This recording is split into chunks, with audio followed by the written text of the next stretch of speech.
Gusul, taking a bath, something which we do every day. But if you think about it, it's a pretty important part of your religion.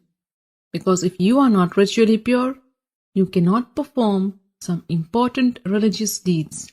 And how much time and effort you put into learning the correct manner of ghusl, and how consciously and how well you perform the ghusl, shows your concern for the way you stand before Allah.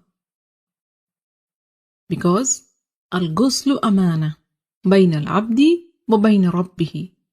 Ghusl is a trust between you and your Rabb. And we really can't emphasize the importance of ghusl enough. In this series, we will begin the discussion with the obligatory ghusl, which will be helpful to you when you are in a hurry or if there is not enough time to take a complete ghusl. Next, I will take you step by step through the etiquettes of the complete ghusl, where we will discuss the sunnah acts of ghusl. And finally, in the next video, we will answer some frequently asked questions about ghusl. Alhamdulillah, all the information and answers are taken from the writings and fatwa of the scholars. So let's begin. There are two kinds of ritual impurities, the minor impurity and the major impurity, which occurs as a result of janabah, haid or nifas. To achieve tahara from the minor impurity, you only need to renew your wudu, ablution, whereas in the case of major impurity, you need to take a ghusl. And ghusl can be taken in two ways.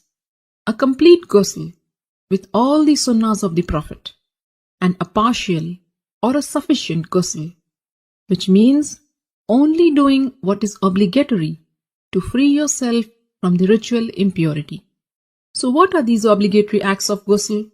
A beforehand niyyah, intention that you are taking this bath to purify yourself from the major ritual impurity, rinsing your mouth and nose, and letting water run over your entire body at least once.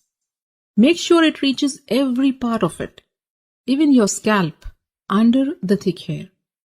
If you manage to do this much, then you have purified yourself from the major ritual impurity. As for the complete ghusl, and this is the mustahab one, and it is how the Prophet ﷺ took a bath. And this is how you do it.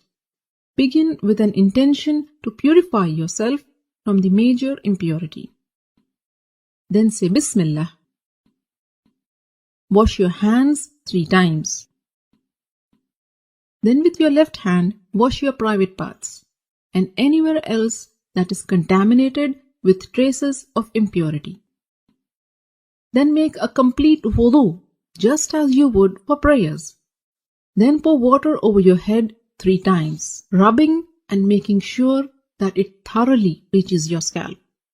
Some scholars said 3 times means once on the right, next on the left, and then in the center.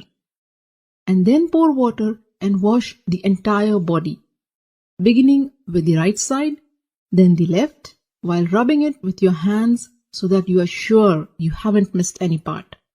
So these are the etiquettes of the complete ghusl. Essentially means letting water run over every part of your body. So if you are wearing a ring, you should move it. And if it is so tight that the water won't reach the skin underneath, then you have to remove it. Cosmetic items which form a barrier and prevent the water from reaching your skin must also be taken off.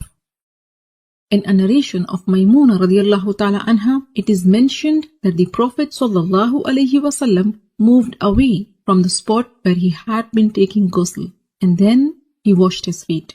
Shaykh Ibn al-Uthaymeen rahimahullah explained that what is apparent from the various narrations is that the Prophet washed his feet after ghusl only when there was a need.